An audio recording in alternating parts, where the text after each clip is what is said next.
record to the cloud. Okay, perfect.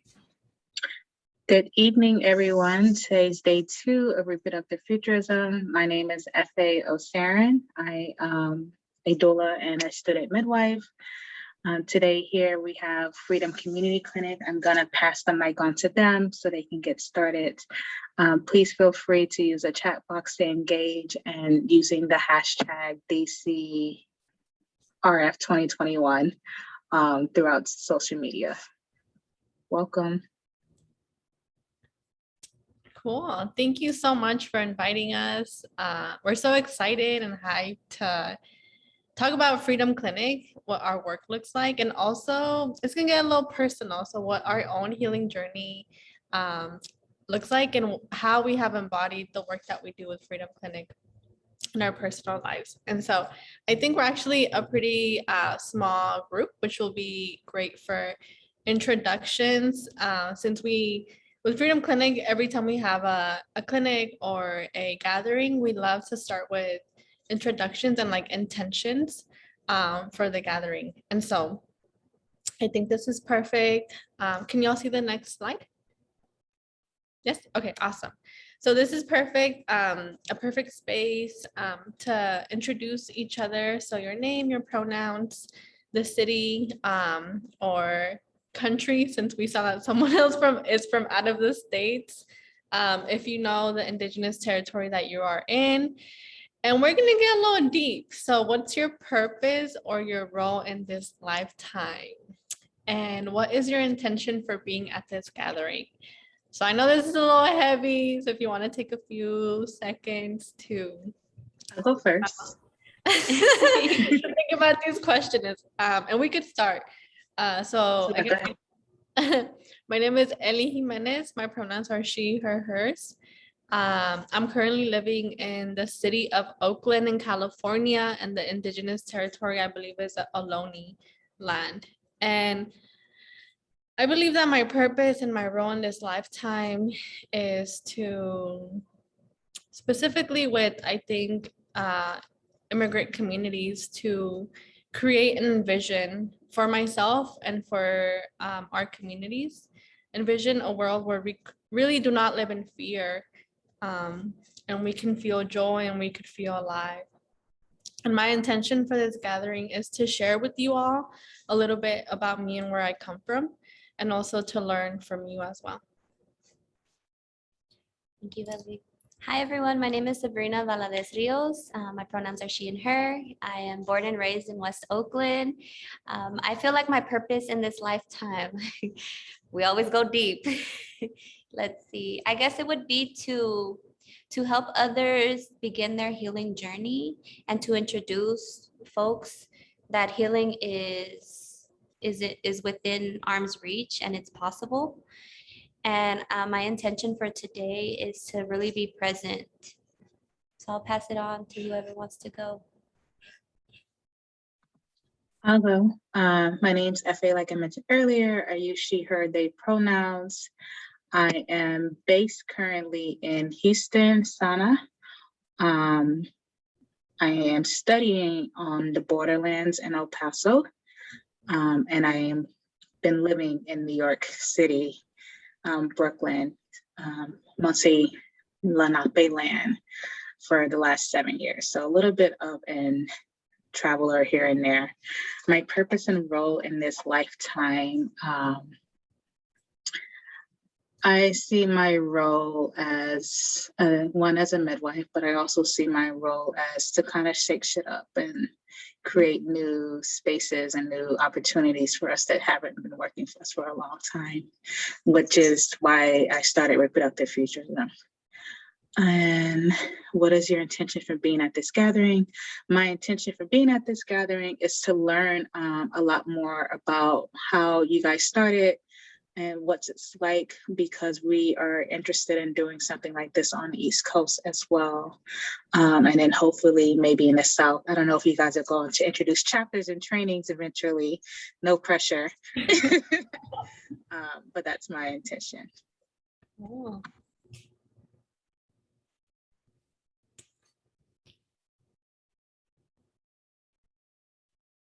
if anyone else feels comfortable to share, Nicole and. Yeah, I'll say hi. You can see my Friday evening face. I'm Rachel. A she, her pronouns. I currently live outside of Atlanta. I'm a midwifery student here, but I'm from San Francisco, and San Francisco is home. And I miss it. And I feel like a lot of what you just said, FA, about your purpose really resonates for me. Like, I've been called to midwifery since I was really young, and also I want to burn everything down, and so that we can all thrive. I think my intention overall for the weekend, for all of these workshops, is really just to create community with like-minded folks and figure out how we can do this stuff together, because it's really hard work to do alone. And I'm so excited to hear from you two about freedom. I've been following along with your founder for a long time. So I'm really excited about this presentation.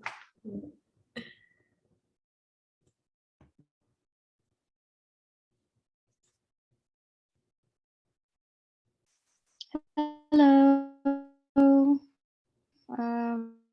Hopefully you guys can hear me.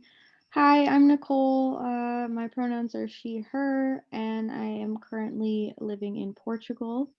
I mostly work on fertility awareness work, so more body literacy type of stuff, working with people on natural forms of contraception and providing a little bit of guidance on just general menstrual wellness. So that has been a big passion of mine now for a few years.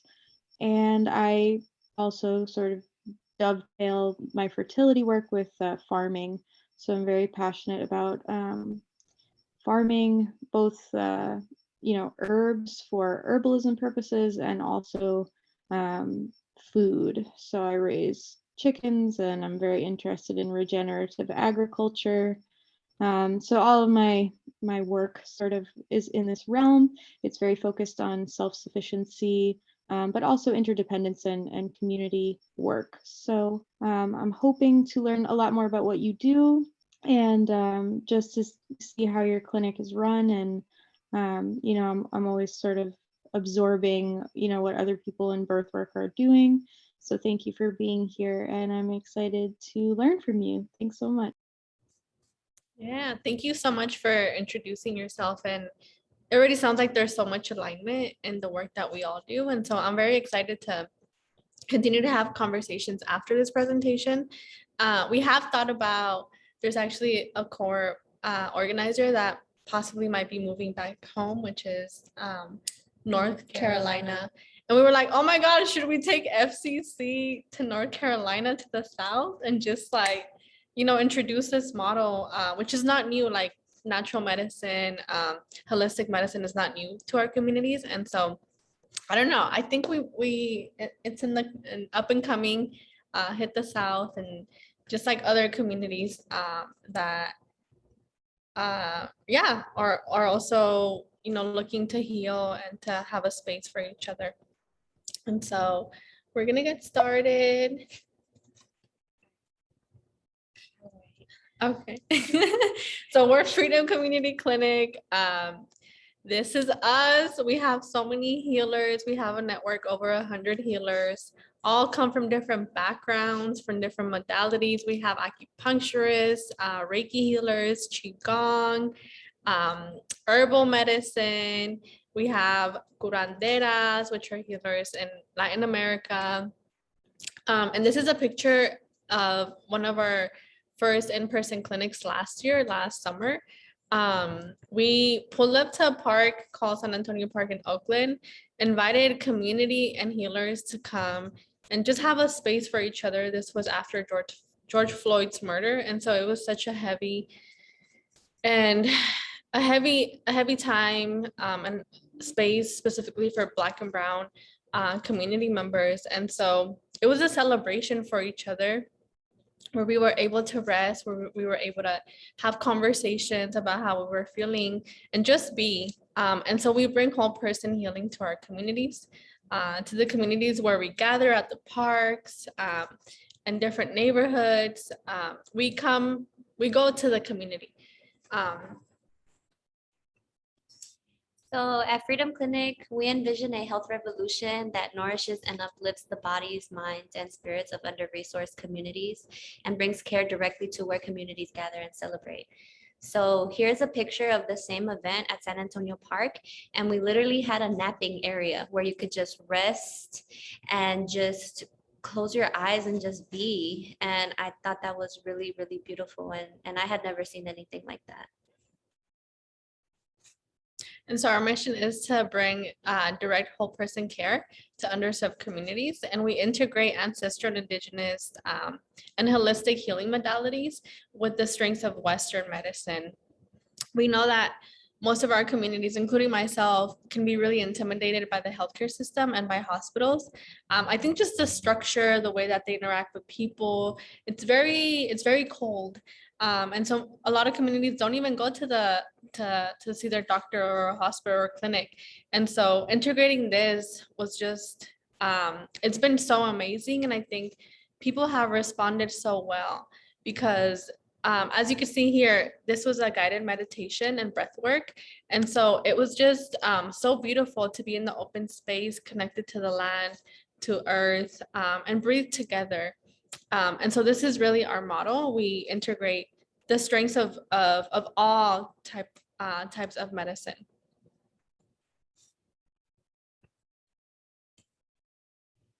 And so really, I think my healing journey began when I first connected with Freedom Clinic.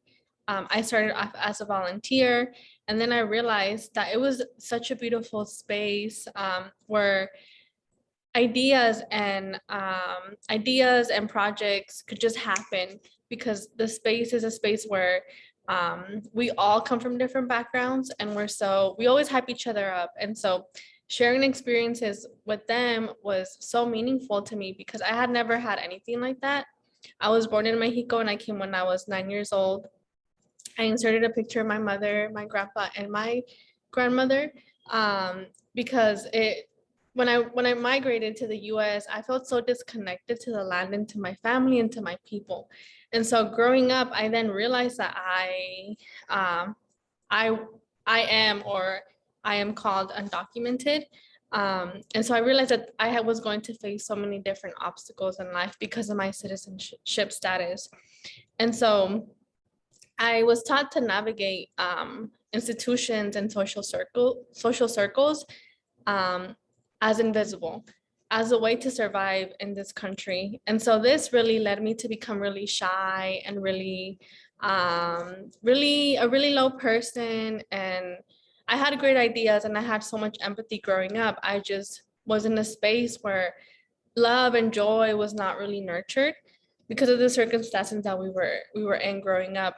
And so when I found Freedom Clinic, that's when all these ideas came back to me. And so really that's when my spiritual and my healing journey began. And out of that came another idea, which is Undocumented Healing. It's now a program. We've had 3 cohorts of immigrant and newcomer youth. They've all lived here in the US for less than a year, some even 3 months. And so they're so new to the country and they experience the same feelings as myself when I was younger, trying to navigate a new country, a new school, a new language, new culture. And so what we do with Undocumented Healing, and they named it A World Without Borders, Un Mundo Sin Fronteras, we really center healing. We do not center our trauma. We do not center all these very heavy and traumatic experiences, although they have happened and they have occurred. However, they are not us. We are not our trauma. And so we center our healing by having poetry and art. And we've had a few field trips to reconnect with the land. So that's one of my favorite pictures on the right, with the goats. Most of us come from countries that is a very open land. There's farm animals. There's just so many beautiful things. And so that's really a space that we try to have here for the youth, is an integration of creative arts and also indigenous and ancestral healing modalities that have already been practiced by our ancestors. And so these are some of the beautiful pictures. Yes, animals are so healing. That day was just so beautiful. The youth felt like they were at home. And so we've had 3 cohorts of youth who have been through the program, and we also have a leadership pipeline. So we started with 2 youth leaders, the first program, the first cohort, and then as we continue with the program, the second cohort came, and so those 2 youth leaders were able to step back and invited new students to take up that role in the program. And so it's also really beautiful to see young people take ownership of their own healing journey and just be so creative with each other. And so we also have our own separate Instagram page, and we could add it on the chat afterwards so that y'all could follow the youth and just witness all the beautiful creations that we have with Undocumented Healing.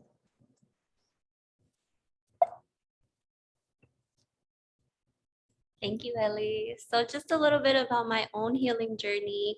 As I said before, I was born and raised in West Oakland. So, you know, I, like everyone else, I went through a lot of hardships. But before those hardships came in my preteens, I was very privileged with living a very happy and joyful childhood. And I put a little picture of little Sabrina right there. And yeah, so I would always, have my little tutus on and my little heels and things like that. And I was very, very happy. I just remember me always smiling and being joyful. I lost my father to gun violence when I was 11 years old. And then I briefly lost my mother to mental health issues. And so I really had to take on this role where I grew up too fast and I had to take on a lot of responsibilities. So when I hear the word healing as me now, these things came up. So it's healing is forgiving my younger self, realizing she was on survival mode. And I look back and I was always on survival mode. I was always tapping into my masculinity. I never could feel vulnerable. I never could really feel could never really step into my divine feminine, and just always constantly thinking people were going to harm me, and just always on my 10 toes.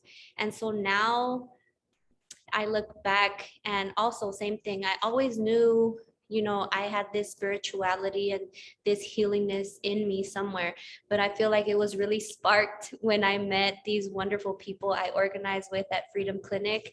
And with that, like, I've always had very toxic friendships, and I feel these friendships are the most healthiest, where they just, like Ellie said, like if we have an idea, like we just make it happen, and we're always hyping each other up. We're always there for each other, and talking about that real shit that you really can't talk about with anyone else. And they call you on your stuff, and so now that I am on this healing journey, I feel like healing is stepping into my divine femininity. Healing is stepping into my purpose.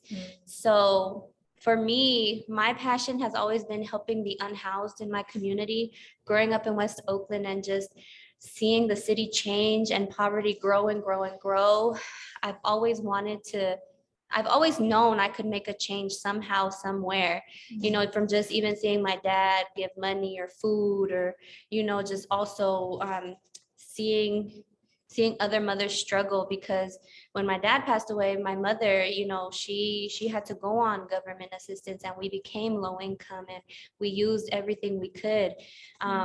So that was really hard, having pretty much everything taken from me and, my siblings. So with that, like, my empathy grew, and just knowing that at any moment, you know, we could fall into houselessness. It can happen to anyone. You never know what a person is really going through. And so just divine alignment and the universe, I don't know what it is, but it's just always putting me in positions where I meet people that support me. I'm a community organizer besides Freedom Clinic. And so there's a picture of me. I recently had a community event where I brought a bunch of resources, some massages as well, some free haircuts, all to community. And so just really stepping into my purpose and just getting rid of fear. And, you know, I find myself, my voice not being shaky anymore when I speak, and just really living in my purpose. And here on the side is a picture of me. I was able, with the help of Freedom Clinic, create a fellowship program where I gathered like-minded individuals whose passion is to help the unhoused. And we just finished our 3-month workshop series where we did a bunch of workshops. We did good food, community building. And so we will be launching in November. It's called the Pathway to Freedom program. And so here's a picture of a community partnership we had, where we go out into encampments here in Oakland, and we provide health education, blood pressure screenings, and we bring out our wonderful network of healers who do healing modalities, including acupuncture, massage, Reiki. And so we will be launching our full program in November. And what makes us a little different besides other orgs is we're going to have hands-on resource navigation. And so what that will look like is pretty much building rapport and building trust, of course, and also really digging down to what it is they need to get back on the pathway to their own freedom. And so pretty much, you know, like case management, navigating resources. And we will also, to come soon, is we are actually having a grand opening of our own sanctuary where we will host these workshops, and it'll be kind of like our resource hub. And I'm already envisioning so many wonderful things and so many community partnerships blossoming, from free haircuts to Cow Fresh enrollments to getting back their license and just basic survival documents that are needed. So yeah. We're actually gonna go back a little bit. How do you go back? No, Sorry, I'll give us 1 second. with the poem.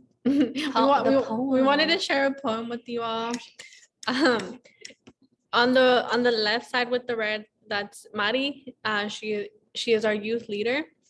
She's such an amazing poet and artist. And this is a poem that she wrote for the program. And so I wanted to read it real quick just because it's so beautiful. And it was translated. This was in Spanish. And it says, I had no idea how to define the tranquility of the Guatemalan mornings, the cool breezes that rose from the air, and the delicate song of the birds that perched on the windows of the hut where I was born. So I understood that the simplest things are those that transmit peace. Just look up and see the sky full of stars on a dark night. Breathe and be grateful for the gift of light.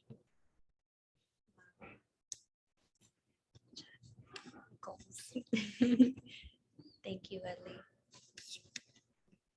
And so again, our healing journeys have really, they're an embodiment of what we do at Freedom Clinic. I never thought that I was going to embark on this new journey. I didn't even know what healing was, or what healing could look like, until I met FCC and I started organizing. And so our approach really is to bring whole person healing from spirit to mind to body, by combining ancestral and indigenous modalities that have existed in us and our families for so many years. I'm sure you all can think of your grandma or your auntie, your tia having remedies such as herbs, or doing, you know, stuff that really helped you feel better or heal when you were younger, or now as well. And also by integrating Western medicine and community healing.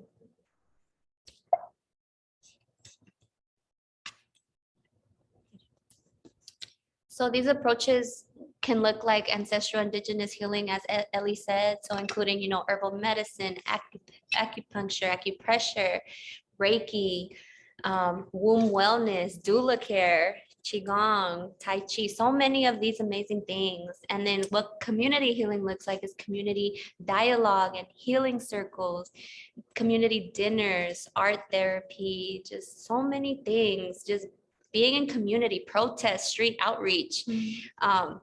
And of course, the Western medicine, so primary care, health education, chronic care, wound care, STI testing and education, nutrition, harm reduction, psychotherapy, and so many other things. We just have it all, you know, like whenever there's people that reach out to us and they're like, I do this, I have this idea, we welcome it with open arms, because we know that that's what it comes from the heart, and that's what community needs. And so other examples of the programs and initiatives that we have, and we could talk a little bit more in detail, are community healing clinics, which are the clinics that you all saw in the pictures, in the earlier pictures, when we pulled up to the parks, to the streets. We also have community healer referrals. So for example, for those that met us the very first time at the park and wanted to continue to have appointments with acupuncturists, for example, we were able to create a healer referral where they could book their own appointment, pay whatever, no cost or whatever they could afford to see and practice that modality once again. We have other healing groups such as Sacred and Undocumented Healing. Undocumented Healing is the one that I just talked about, and Sacred is a healing group for sexual abuse survivors in childhood, and it combined acupuncture and community dialogues, which was so beautiful to see. And we also have a healing for nonprofit programs. We know that working in the nonprofit complex industry is just so, it's a lot of love, and it requires a lot of energy, and it's also very heavy work. And so we have been partnering up with different nonprofits that are open to having these conversations and bringing these healing modalities to their staff. And we also have monthly community healing trainings, similar to what Pathway does, just on a monthly basis. We also were able to develop a Bay Area Healing Mutual Aid initiative. And so I'm sure you all remember what was happening in Colombia not too long ago. And so we were able to make a partnership with another grassroots organization in Colombia, and community out here was able to support financially. And so that specific community organization in Colombia was able to use those funds to create their own community kitchen and other initiatives. And we also have a Healing for Black Lives initiative, which we can talk more in the next slide.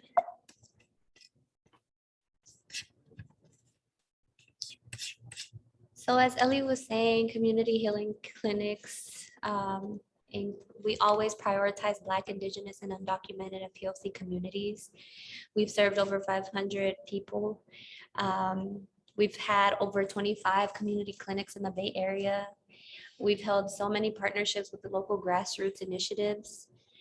Community healer and healthcare consultations. So 15 women of color healing and healthcare practitioners who provide individualized follow-up and or long-term care consultations. Over 100 healing practitioners in FCC Community Healers Network for community events and partnerships and anything we have going on. And then our community health education trainings, we labeled it as we take care of us, because that's at the end of the day we do. So we held monthly healing educational trainings, and we had over between 150 to 300 attendees. Past topics included Narcan training, opioid overdose prevention, wound care, and herbs for immune support. Oh, and also the pain science. What else we have here? Yeah, so what I just mentioned earlier, we have different healing community groups, like Undocumented Healing, which we've had 3 cohorts already and are preparing to get started late September. and it's all going to be youth led once again.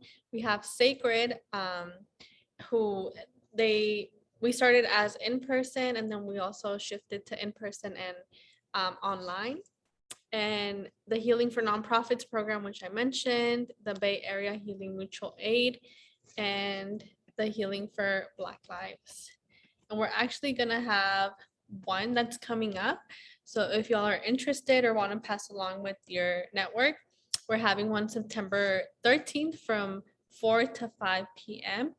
And we're going to have movement and meditation with a little bit of Qigong. And again, these are beautiful pictures of the healing clinics that we had last summer. As you could see, we had the acupuncturist, people were getting Reiki. In the top corner, we had an herbalist. So they were able to see people one-on-one and have a conversation about how they were doing, if there was anything that's been coming up. And then they were able to take home a little tincture back home with them. And we also had so many children and young people come through where they were able to just have fun and play around, use the hula hoops. There was art making. And we had our favorite, I think it was my favorite, and napping area, because I believe that sleep and resting is so important.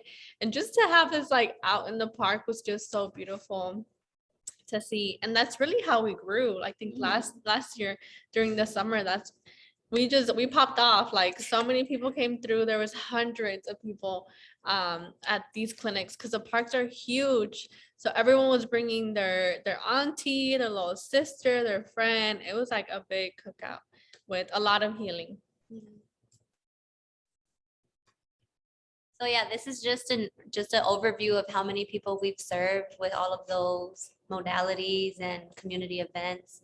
So in the past year and a half, we've served over 2,700 people and counting. And I do want to say, like, this could not be possible without, community partnerships. And one thing we always say with FCC is, like, yes, we're 7 organizers, but FCC is so much bigger than just a 7. Like, it's amazing to see our growth and our partnerships blossom. We received so much love and support from community. We received over $90,000 in grassroots donations. So people were hitting Venmo and Cash App and PayPal, just donating because they felt and saw the love that we all had at those initial clinics. And we've also been blessed to have other grants, such as a Youth Leadership Foundation and Title IX, which was a recent grant that we received. Also, I think what is so interesting, because we're like a newer organization, we are on social media all the time, and that's really how we have been able to reach community, is through Instagram. And so in July of 2019, we started with 0 followers. And now in July 2021, we've had over 6,000 followers. So our platform just grew so fast. And that's how we're able to promote our healing clinics, our programs, and just connect with other organizations and people. And I love this picture because this was a recent in-person clinic. We know that COVID has really hit hard our communities. And there's so much fear around COVID and just the way that our life has changed, right? And so, yes, we're very mindful of the COVID outbreaks. And we also want to continue to foster that that space where fear should not be the center of our lives. And this is a picture that I think it resembles so much love. This is B, another co-organizer, and they do a lot of food justice. And so this is actually up and coming.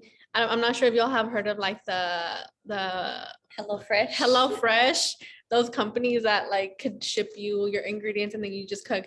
This is like a HelloFresh box, but FCC version, and it's free for community. So we had some lentils, which was like the final product, and then we had the ingredients, which you can see there: the onion, the garlic, the zucchini, the carrots. And yeah, we just have received so much love and support because I think people are able to feel the love in this case, like that this picture can show to community. Hello Fresh who? Thank you. So, and then here's a little just breakdown of some of the media and recognition we've received from our work that honestly just comes naturally. And I just hope that we continue to get recognized so that more and more we can build more and more community relationships and just really, really make an impact and burn shit down, like I think someone said, and rebuild. And so up and coming, all the organizers, we have our like separate jobs, either part-time or full-time. And we also have so much love for FCC and the work that we do. And we're really hoping to transition to have a full-time leadership team with FCC and just focus all the energy for FCC. Also, we have this really beautiful partnership with West Coast Children's Hospital. It's called Empower, the initiative. And that's to bring healing to social workers, because we know that healers need healing. And to continue to serve our communities, like we need to be very mindful of our own healing journeys, which I think is what's happening with Sabrina and I. So it's just so beautiful to see actual hospitals like reach out to us and want to collaborate. We're also going to have more healing apprenticeships and training programs like Pathway. We get so many people that are reaching out and saying, how can I start something in Central Valley here in California? Or how can I start something if I'm not in California? So we want to have this training for people to be their own advocates in their own communities, and hopefully start like a FCC chapter, like you mentioned, in other parts of community. We're also going to have an app, a freedom app, where it will be interactive for community members to use, whether they want to do some meditation on the phone, or they also want to connect to other resources, or just look at our schedule, because we're going to have our own sanctuary in 2 different spaces where we're going to have workshops and classes, individual and group healing circles. We're going to have dancing, so salsa and Zumba, because we know that our elders love to dance and youngsters too. So we're so excited to open our very first sanctuary here in Oakland, 32nd and Telegraph. And that's actually going to happen September 18th. So it's happening real soon. And we were also contacted by UC Berkeley, and we are going to open our first like institution-based sanctuary on their campus to serve Black, Brown, first generation low-income students on campus. And so we're so excited for these new offerings or sanctuaries. It's just so beautiful. Like I think it's sometimes it hits me until I see it, and I'm like, wow, like we're really about to open a whole sanctuary on our own and have this beautiful partnership with UC Berkeley. And so we can send more information afterwards too, through email. Yeah, so now we can open up the room to questions, comments, anything. Wow, that was amazing. I knew you guys were doing healing spaces, but not connected to so many networks, especially like the hospital social workers were something I was like, I never thought about that. I have a question about working with pregnant people. What does that look like in your program? Are you working with midwives, particularly? And right before we had maybe it was before the lockdown or during the lockdown. It was before the uprisings, the protests. We had this open air clinic, and we were getting ready to do, it was going to be mostly acupuncture and Reiki, and I wanted to offer to do prenatal visits to folks who can't get to their clinics or whose doctors are just not listening to them.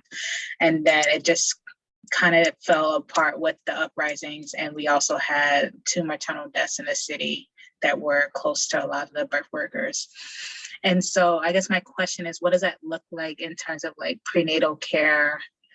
I know you're doing blood pressure screenings and so forth, but what about like childbirth education and stuff? I feel like you guys already have a plan, so let me shut up. Yeah. Well, do you want to talk about the fellow? Uh-huh. Yeah, so actually one of our fellows from the Pathway to Freedom Fellowship and program, she's a doula, and she's also pursuing her PhD and at UCSF, and she had so many breast pumps, like she said, a whole room filled, and I guess her research got shut down and they were just trying to put it in storage, and they had like lactation stuff and just so many beautiful things. And so we were able to distribute to families in Fruitvale because we had another fellow who's a caseworker with Native American Health Center. So just making those connections. And she also came out to my event that I recently had and gave out these we had a mama circle, it was called. And so she gave out these gift bags with brand new breast pumps, lactation stuff, and a brand new blanket, and just and teas for moms. And she also had consultations, prenatal consultations.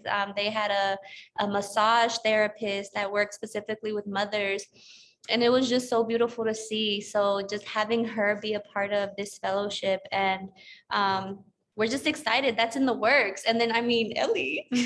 Yeah. Yeah, So UCSF provided the grant they had a birth workers COVID-19 grant. And so this is how I was able to fund reproductive futurism.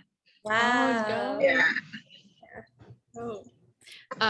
Also, this whole healing journey it's been a lot, and I've been able to feel so connected to my ancestors, and I think the ancestors have paved the way for me to enter into the doula and the midwifery work. So I'm actually currently training to be a doula, and it's been so beautiful. Who are you training with? They're super new. They're called Birth Companions, and they're based in San Francisco. I think I've heard of them.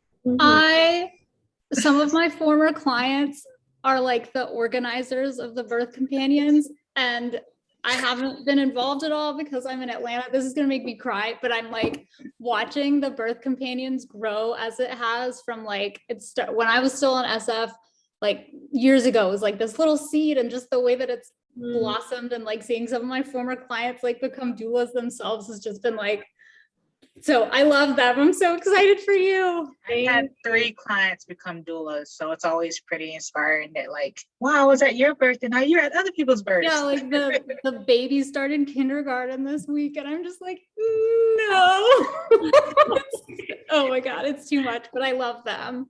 Yeah, they're so they're amazing, and I sometimes feel overwhelmed because I'm the youngest one, and I feel like I'm like in a room full of like my aunties, and they just have so much wisdom, and I appreciate it because it's a reminder again that like every person has so much wisdom, so much like ancestral wisdom and experiences, and I've been able to learn so much from the doulas with the Birth Companions. And so that's a great question because we're trying to integrate with FCC like reproductive justice, and so I would love to keep having a conversation with you all about integrating your work with FCC and just making it like a national. Yes. I gotta keep in touch. I like want to keep talking to you guys so badly about all of this. I'm like, yeah, let's start something in the South. I also feel like, so I worked with the homeless prenatal program in San Francisco for a really long time. And just because of the Bay Area and traffic and the bridge, it's like so hard to have San Francisco orgs and like Oakland and other East Bay orgs do stuff. And this was even like, so, and I feel like FCC is mostly like rooted in Oakland and the East Bay, and the Birth Companions are really rooted in like San Francisco.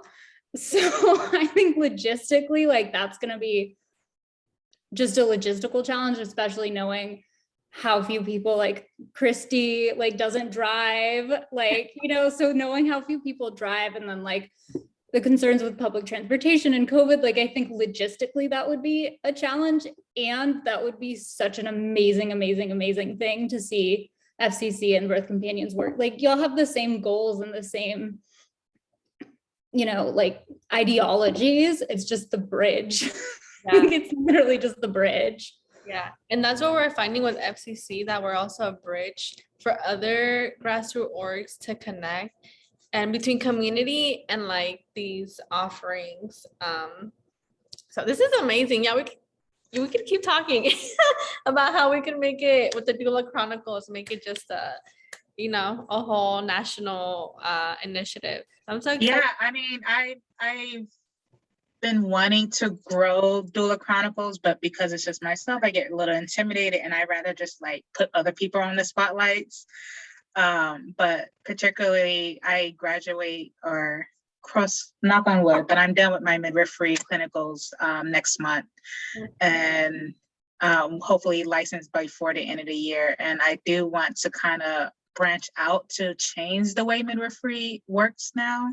I'm presenting on that on Sunday about how a lot of these organizations don't really fit the model of what we need today, especially during a pandemic, and trying to bring midwifery back to the streets and outside.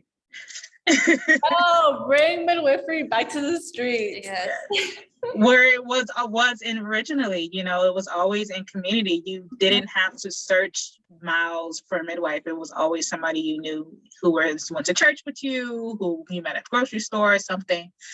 It was always a community member. And so we're very far from what that looks like now. And it's discouraging people from birth work because it looks so non-lucrative, and it's very political, especially with going on with Roe versus Wade and then maternal mortality. It feels like a very political place to be. So I am interested in doing midwifery differently. So I would definitely keep in touch.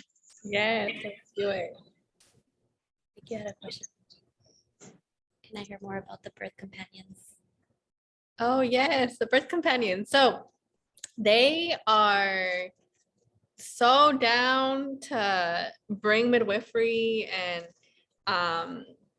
healing to the homes of women and pregnant people, into their homes. Again, COVID hit us so hard, and there's so much fear, and a lot of nonprofits just completely shut down, right? And they're like, oh, we have no more programming. No, we don't have no more in-person services, which makes sense to try to reduce, COVID transmission.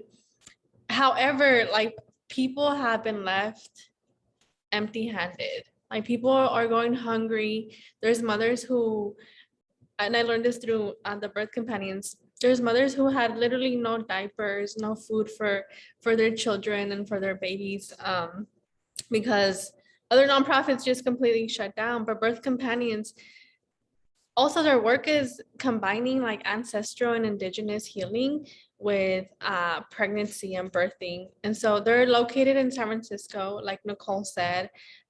They're mostly on Facebook because most of the people that they serve, that's the platform that they use. I'm sure their website will be up soon. And so I'm also happy to provide more information. I feel like somebody sent me an iteration of the website, and I was like, oh my God, this looks like it was designed in 2004. Yeah, the tias, the elders, they need help. So yeah, they need the young people to help them out a little bit. But it's similar in El Paso. It's similar in El Paso. We use majority of WhatsApp and Facebook. Yeah. Because that's how people communicate, Well, internationally, that's what folks use. Like when I communicate with my friends in Ghana and Nigeria, we use WhatsApp or Facebook message. It's just easier with their Wi-Fi capabilities. Yeah. So I'm happy to put more of their contact info on the chat afterwards, or through email if we're able to. Everyone that attended the presentation, we could follow up with resources. But yeah, they're super dope. I'm actually gonna finish next month training, and then I'll be able to be present in some of the births. However, some of these hospitals, I'm learning, they're so they're so racist. Like, they really do not want to. I'm like, how are you gonna make a woman have, be by herself the entire time? It's making it so hard to have support. So we're Once you start birth work, there's no going back because you realize that all this shit is fucked up. Okay, and you know what's really fucked up is it's so much better in the Bay Area than it is elsewhere. Because of the midwives. So the thing Because with of the midwives, California, but like they're on the maternal mortality board. yeah, and where I other miss- countries, maternal mortality boards don't have any midwives on them. And yeah, so, no, there's like 1 million midwives at all the hospitals in the Bay Area. It's Yeah. great, mostly. You know, like there's still issues, but it's like it's a high bar. It's a much higher bar. Well, thank you guys so much. Does anyone else have questions?